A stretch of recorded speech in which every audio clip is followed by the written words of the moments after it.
What if the man who could solve any riddle, whose wisdom drew queens from distant lands, was the same man who couldn't solve the puzzle of his own heart? Picture a king so rich that gold flowed like water, so wise that his words still guide us today, yet so flawed that his empire crumbled under the weight of his choices. This is Solomon, a name that echoes through history as both a beacon of brilliance and a cautionary tale of collapse. His life isn't just a story, it's a mystery, a paradox that asks, how can someone who has everything still lose it all? Join us as we uncover the hidden layers of a king who dazzled the world, only to be undone by the very gifts that made him great, in a journey that might just change the way you see your own path. Before we dive into this captivating tale, if you're ready to unravel Solomon's mystery with us, hit that like button. It helps us share these stories with more people. And if you haven't yet, subscribe to our channel and turn on notifications so you never miss a moment. Solomon's life began not with the golden glow of a royal birth, but in the murky depths of a scandal that could have broken any family, let alone a king's lineage.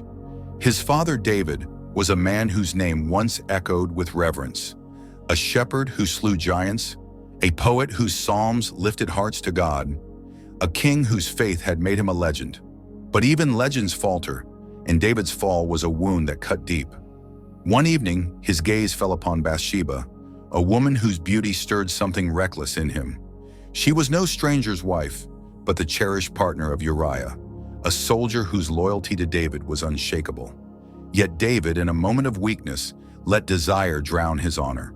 He summoned her, and in that act, he betrayed not just a man, but the very principles that had defined him. When Bathsheba sent word that she carried his child, David's heart raced with dread. He devised a plan, calling Uriah back from the battlefield with a smile that masked his guilt. "Go home," he urged, his voice laced with false warmth. "Be with your wife." He hoped Uriah would claim the child, erasing the stain of their sin. But Uriah, a man of ironclad integrity, refused. "How can I find comfort while my brothers fight and die?" he asked, his words a mirror that reflected David's shame. The king's plan unraveled, and in its place grew a darker intent. He sent Uriah back to the front lines, a letter in hand for his commander. "Place him where the fighting is fiercest, then pull back." Uriah fell, his blood a silent accusation, and David took Bathsheba as his wife, hoping the world would forget. But God's justice was not so easily silenced. Nathan the prophet stormed into the palace, his eyes blazing with righteous fury. "You are the man," he thundered, laying bare David's sin. The child born of their union was struck down, a divine judgment that left David on his knees, his cries echoing through the palace, and Bathsheba a hollow shell of grief. Yet in the aftermath of this loss, a second son was born, Solomon. His name, meaning peace, was a whisper of hope in a storm of regret. For those who've lived long enough to know the weight of mistakes, who've seen love lead to pain, Solomon's birth is a quiet promise. Even our darkest failures can be woven into a story of redemption. He was more than a child. He was a bridge between brokenness and restoration, a sign that God's mercy could outshine human shame. David, humbled by his fall, looked at this boy and saw not just a son, but a chance to rebuild what he'd torn apart, while Bathsheba, once a widow of sorrow, held in her arms a future king. That fragile hope carried Solomon forward, a boy born of scandal now poised to become a symbol of grace. His very existence was a testament to the idea that God's plans endure, even when ours crumble, setting the stage for a destiny that would defy all expectations. David's household was a battlefield of its own, a tangled web of ambition and betrayal, where sons fought not with swords but with their own vices. By all rights, the throne should have passed to Amnon, the firstborn, a prince whose birthright glittered with promise. But Amnon's heart was a cesspool, his desires twisted into something monstrous. He violated his sister Tamar, an act so vile it shattered the family's fragile peace. The crime didn't go unanswered. Absalom, another of David's sons, simmered with rage, his charisma a mask for the vengeance brewing within. He waited, then struck, killing Amnon in a cold, calculated act that left the court reeling. Absalom's star rose, his charm drawing the people to him like moss to a flame. He turned his gaze to the throne, staging a rebellion that drove David from Jerusalem, a father fleeing his own son. But Absalom's pride was his undoing. He was caught, killed by David's loyalists, his body a grim reminder of ambition's cost. Then came Adonijah, the next in line, a man whose confidence bordered on arrogance. As David's strength waned, Adonijah saw his chance, his eyes gleaming with the certainty of victory. Each brother fell, their flaws, lust, wrath, hubris, carving their paths to ruin. Amid this wreckage stood Solomon, a younger son, unassuming and overlooked, born of a woman whose name still carried whispers of scandal. He wasn't the eldest, the strongest, or the most charismatic. Yet God's choice fell on him, a decision that turned human tradition on its head. Nathan, the prophet who'd once held David accountable, now became Solomon's champion, his voice a steady anchor in a sea of chaos. "This is the one," Nathan declared, ensuring David's promise to Bathsheba that Solomon would reign was fulfilled. For those who felt invisible, who've watched others take the spotlight while they lingered in the shadows, Solomon's rise resonates. He wasn't the obvious choice, but he was God's choice, a reminder that true worth isn't measured by birth order or bravado, but by a purpose etched in the divine. His brothers' failures weren't just their downfall, they were the crucible that shaped Solomon's ascent, proving that sometimes the least likely among us are called to the greatest heights. That calling thrust Solomon into a storm he didn't create, a legacy of rivalry that would test his resolve. His path to the throne was no gentle climb, but a gauntlet of betrayal and loss, each step a testament to his unlikely destiny. The crown of Israel wasn't a gift bestowed on Solomon. It was a prize he had to seize from the jaws of rebellion. David lay on his deathbed, his once vibrant spirit dimmed by age, when Adonijah made his move. With a boldness that bordered on madness, he proclaimed himself king, gathering military leaders, priests, and nobles to a lavish feast that doubled as his coronation. The air thrummed with his name, a premature victory that mocked David's fading reign. Adonijah's confidence was palpable, his laughter ringing through the hall as he toasted his own rise. But he underestimated the forces guarding Solomon's future. Nathan, ever vigilant, saw the coup unfolding and moved with the speed of a man who knew the stakes. He sought Bathsheba, Solomon's mother, her face pale with the weight of what was at stake. Together they burst into David's chamber, their voices trembling with urgency. "Did you not swear Solomon would be king?" they pleaded, their words cutting through the fog of David's frailty. The old king, though weak, summoned a final surge of resolve. He called for Zadok the priest, Nathan, and Benaiah, his trusted warrior, issuing a command that would change history. "Anoint Solomon now."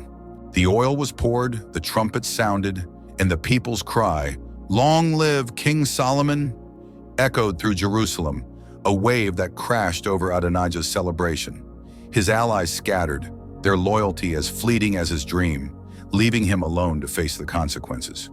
In a panic, Adonijah fled to the altar, his hands gripping its horns in a desperate plea for mercy, a tradition that offered sanctuary to the condemned. Solomon stood before him, a brother turned rival, his gaze steady but unyielding. "If you prove yourself loyal, you live," he declared, "but if you betray me, you die." For those who've faced betrayal in their own families, who've had to fight for what's rightfully theirs, this moment strikes a chord. Solomon's victory wasn't a gift. It was a battle won through the courage of a mother, the wisdom of a prophet, and the resolve of a dying king.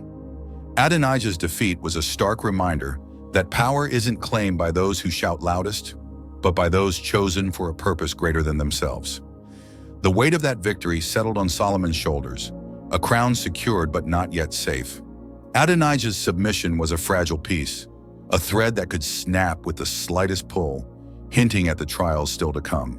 Solomon's mercy toward Adonijah was a fleeting gesture, quickly overshadowed by the iron resolve of a king who knew peace required sacrifice.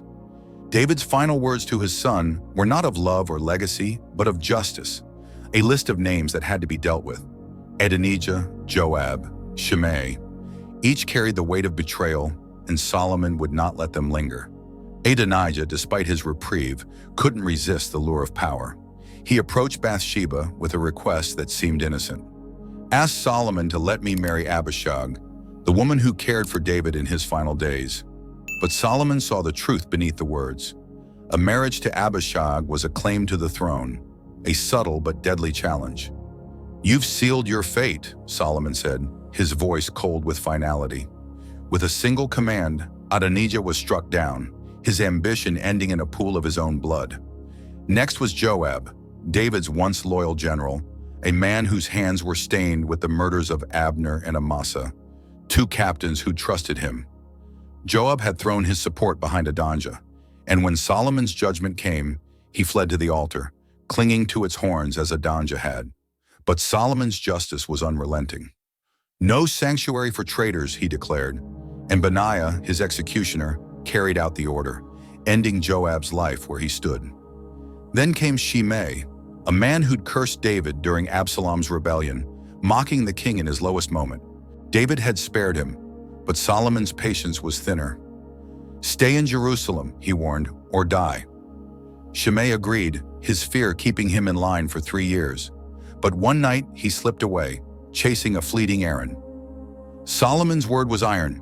Shimei was hunted down and killed, his fate a warning to any who dared defy the new king. For those who've had to make hard choices, who've cut ties to protect what matters, Solomon's actions resonate. He wasn't just a ruler. He was a man who understood that mercy, unchecked, could breed chaos.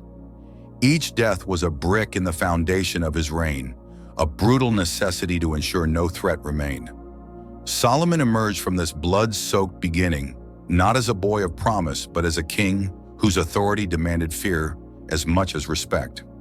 The silence that followed was heavy, the throne now truly his. But Solomon knew that power won through blood could only be sustained through something greater, a strength not of the sword, but of the mind and heart. With his enemies buried and his crown secure, Solomon turned his gaze inward, his soul restless for a deeper anchor. He traveled to Gibeon, a place of worship, not with an army at his back, but with a heart laid bare.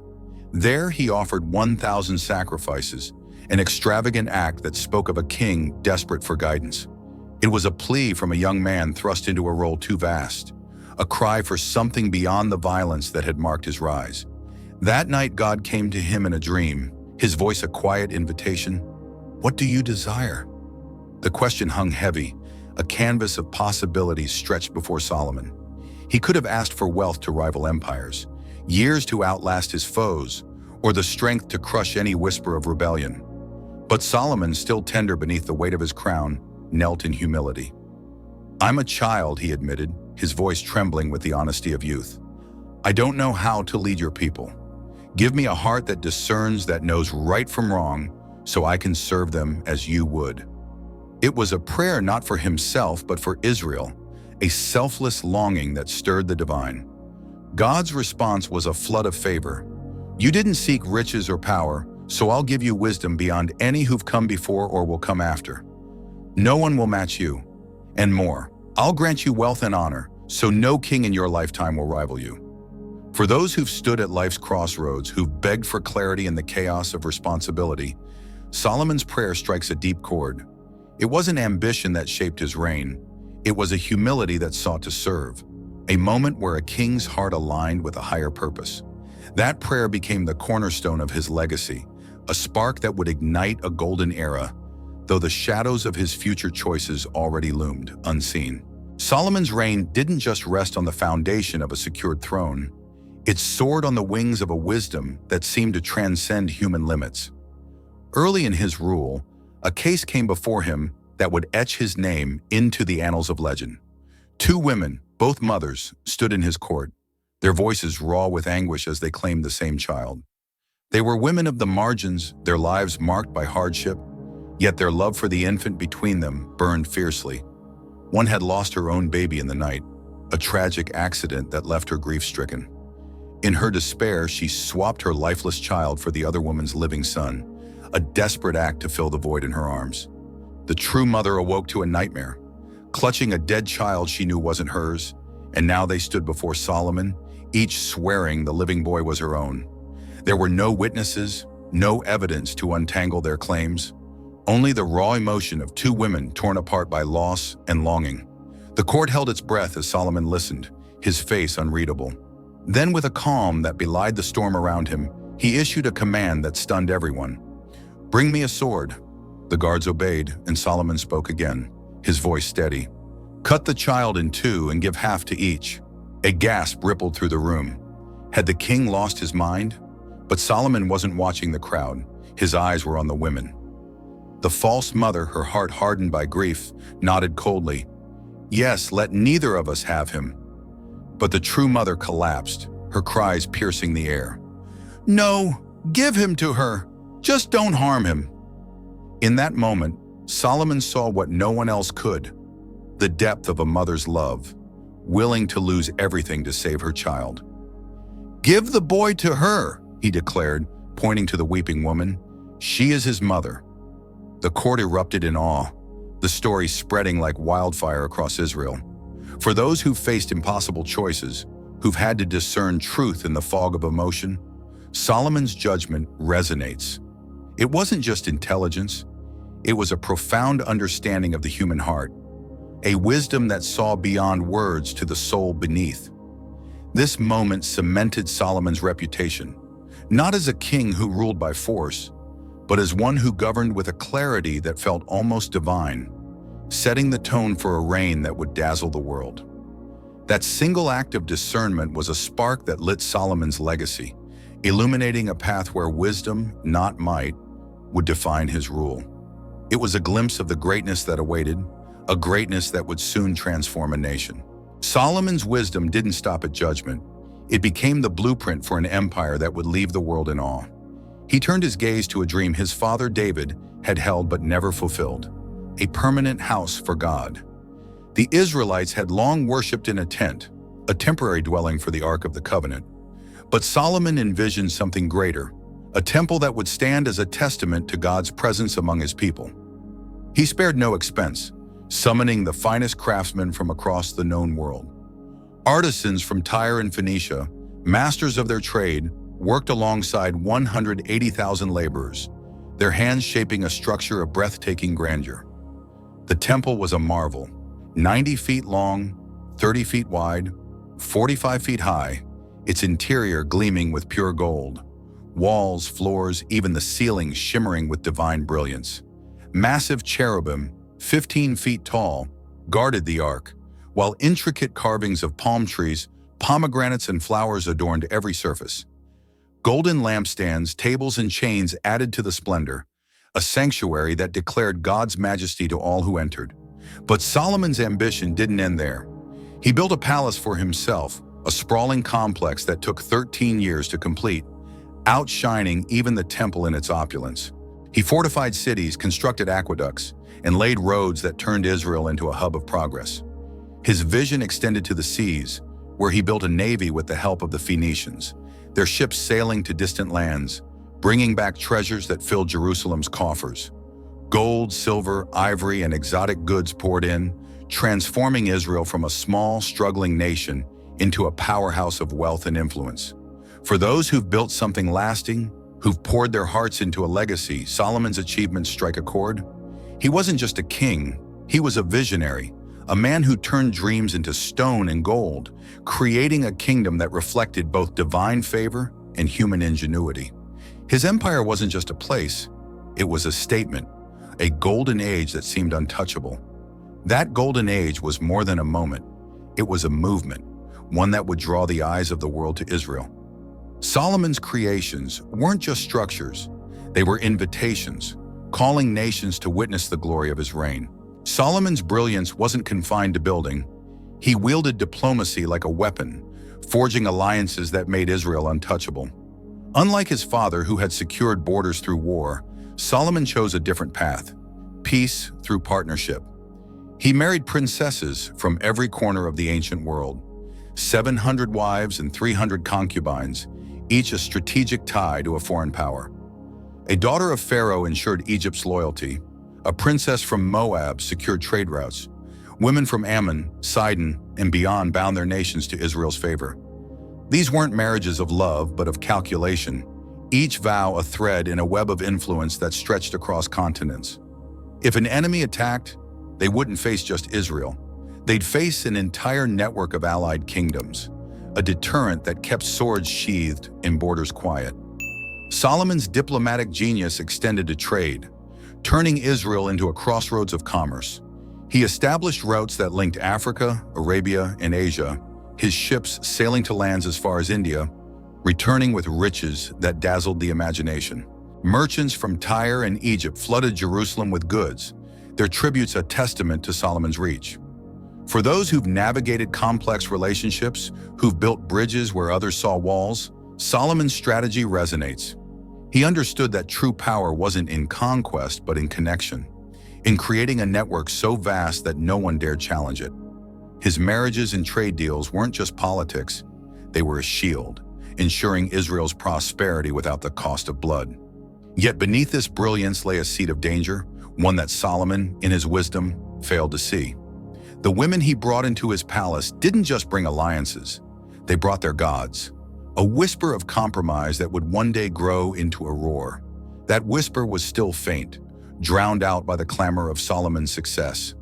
His diplomatic triumphs made him a king without equal, a ruler whose influence reached far beyond his borders, drawing the attention of those who sought to test his legend. Solomon's fame reached its zenith with the arrival of the Queen of Sheba, a moment that would mark the peak of his glory. Sheba, a kingdom of immense wealth in what is now Ethiopia or Yemen, was ruled by a queen whose power matched her curiosity. She'd heard tales of Solomon's wisdom and riches, stories that seemed too grand to be true. A king who answered every question, whose wealth outshone the stars, whose God granted him favor beyond mortal reach. She needed to see it for herself. She embarked on a journey of 1,500 miles, a grueling trek that tested her resolve, her caravan laden with 120 talents of gold. Over 4 tons, worth hundreds of millions today, along with spices, jewels, and treasures fit for a god. When she arrived in Jerusalem, she came not as a supplicant, but as a challenger, her eyes sharp with skepticism.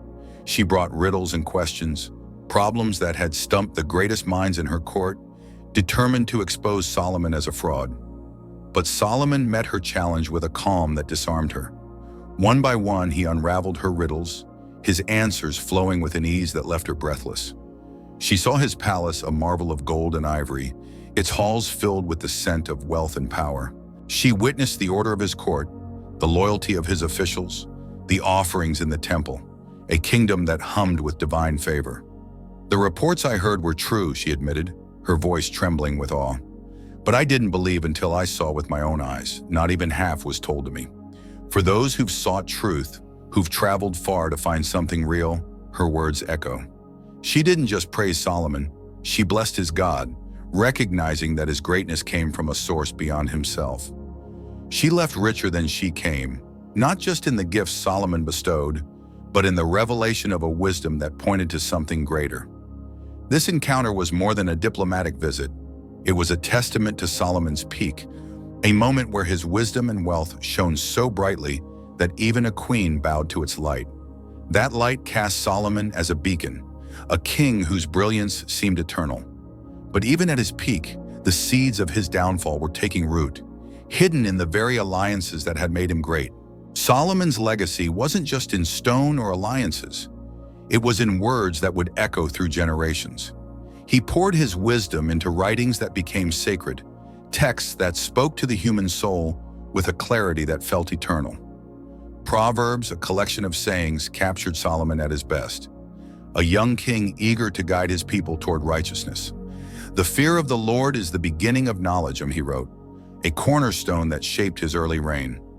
He taught about honesty, urging a gentle answer to turn away wrath, about humility, warning against the pride that destroys, about diligence, praising the hands that work hard. His words were a roadmap for a life well lived, lessons that resonated with those who've sought to build a legacy of integrity. Then came the Song of Solomon, a poetic masterpiece that wove a love story between a bride and groom, its verses dripping with passion and devotion.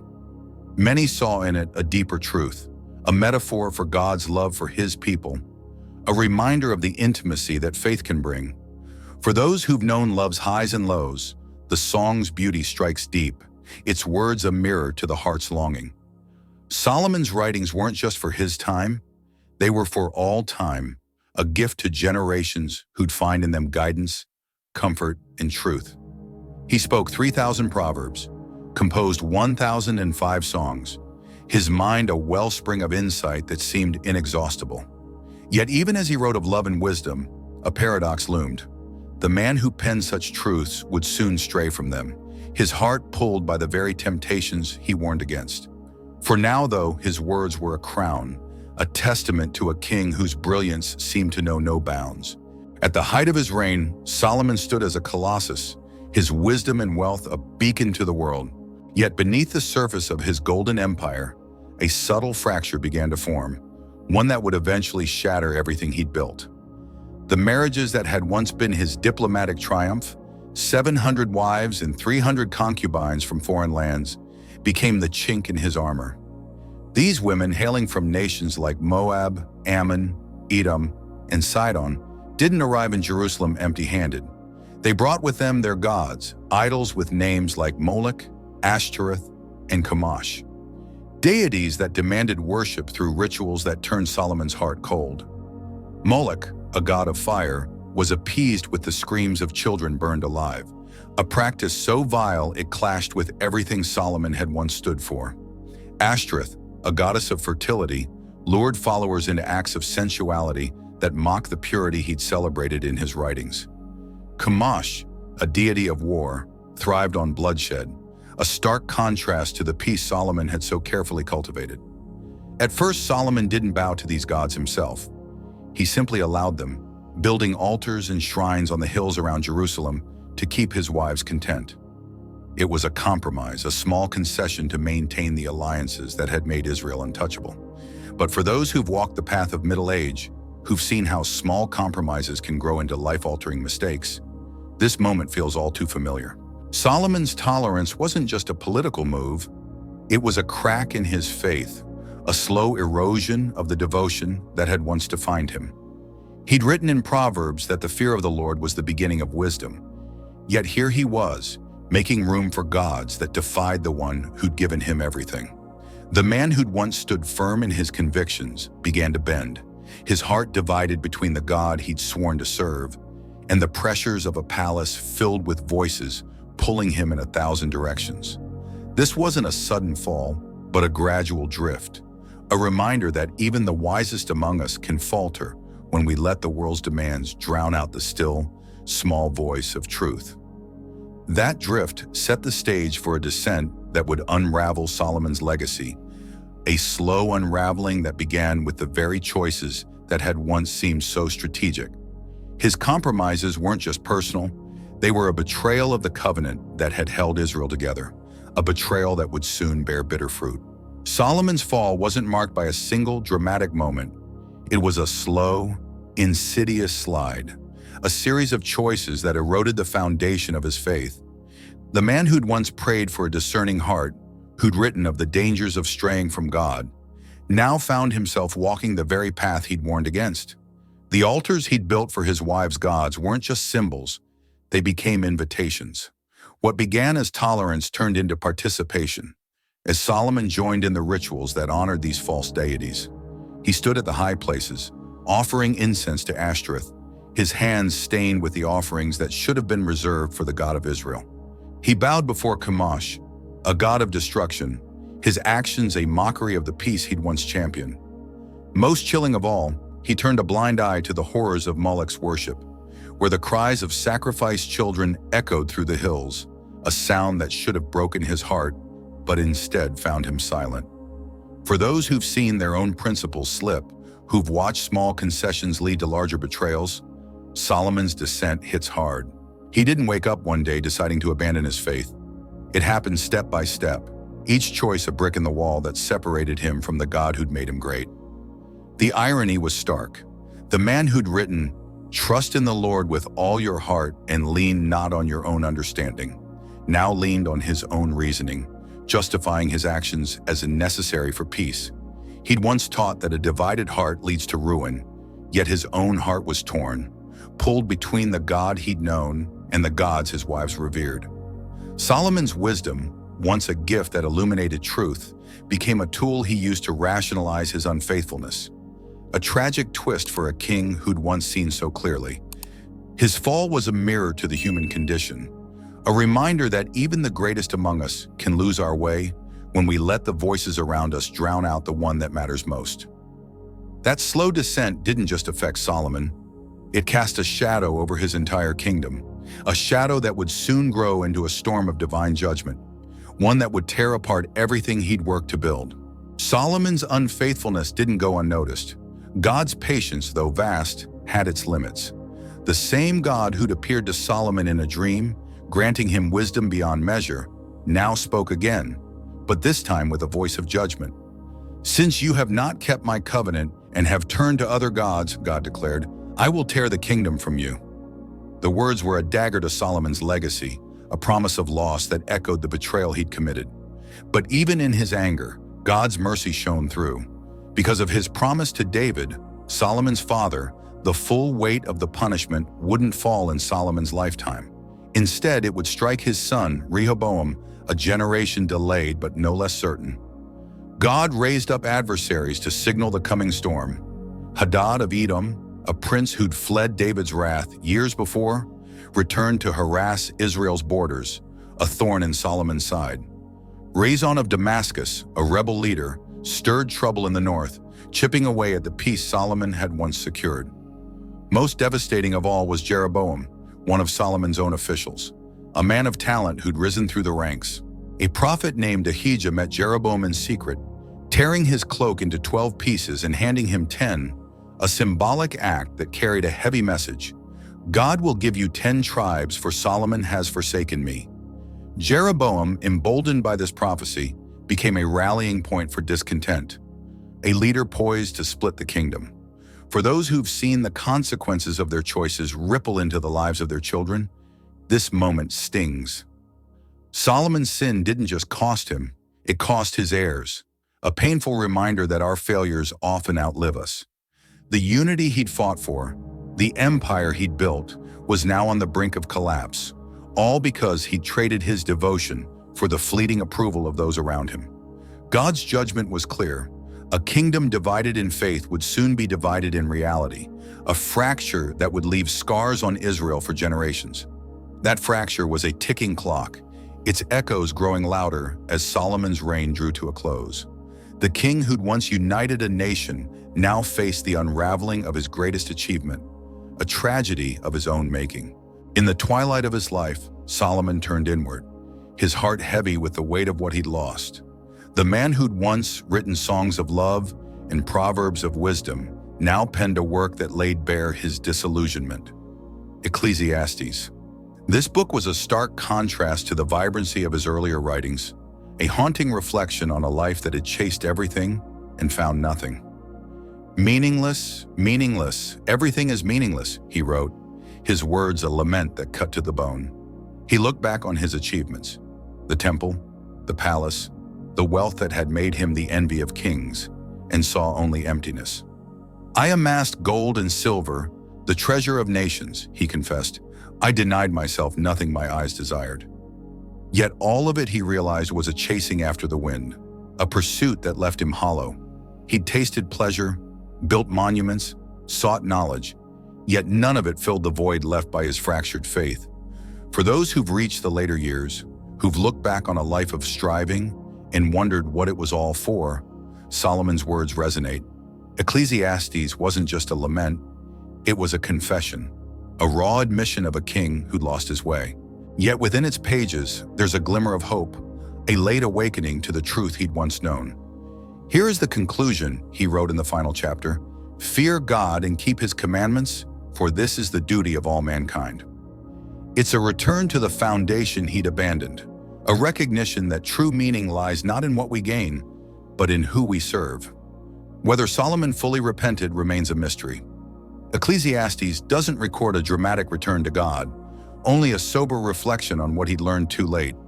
But for those who've wrestled with regret, who've sought to make peace with their past, his words offer a bittersweet comfort. Even in our failures, there's a chance to see clearly, to point others toward the truth we missed. That clarity came at a cost, a lesson learned in the shadow of a kingdom on the brink. Solomon's reflections were a warning, but they couldn't undo the damage his choices had already set in motion. Solomon's death marked the end of an era, but the consequences of his life stretched far beyond his grave. His son Rehoboam inherited the throne, but he also inherited a kingdom teetering on the edge.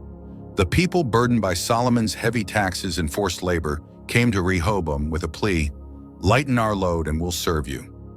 It was a chance for the new king to heal the wounds of his father's later years, to rebuild the unity that had once defined Israel. But Rehoboam, raised in the shadow of Solomon's wealth, was steeped in arrogance. He sought counsel, first from the elders who'd served his father, who urged him, "Speak kindly, serve the people, and they'll be yours forever." But Rehoboam rejected their wisdom, turning instead to his peers, young men who shared his pride. "Show them strength," they advised. "Tell them your little finger is thicker than your father's waist." Rehoboam chose their words, standing before the people with a sneer. "My father disciplined you with whips. I'll discipline you with scorpions." The response was immediate. 10 of the 12 tribes rebelled, rallying behind Jeroboam, the man God had chosen to lead them. Only Judah and Benjamin remained loyal to Rehoboam, and Israel was split in two: the northern kingdom under Jeroboam, the southern under Rehoboam. For those who've seen families divide, who've watched pride tear apart what love built, this moment is a gut punch. Solomon's legacy was a paradox, a reign of unparalleled wisdom marred by a fall that fractured a nation. He left behind Proverbs, a guide to righteous living, the Song of Solomon, a celebration of love, and Ecclesiastes, a warning of life's emptiness without God.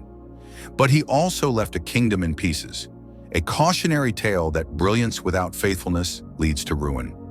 His story speaks to us across the centuries, a reminder that our choices, whether to stand firm or to compromise, shape not just our lives, but the lives of those who come after us. Solomon's story is a tapestry woven with threads of triumph and tragedy, a life that soared to the heavens before crashing to the earth. He began as a child of grace, rose to become a king whose wisdom and wealth knew no bounds, and yet fell to the temptations he'd once warned against. His legacy is a divided one, a kingdom split, a family fractured, but also a collection of writings, Proverbs, Song of Solomon, Ecclesiastes, that continue to guide us toward truth. The lesson of Solomon's life is clear. Wisdom without faithfulness is a hollow crown, a brilliance that fades when not anchored in devotion to what truly matters.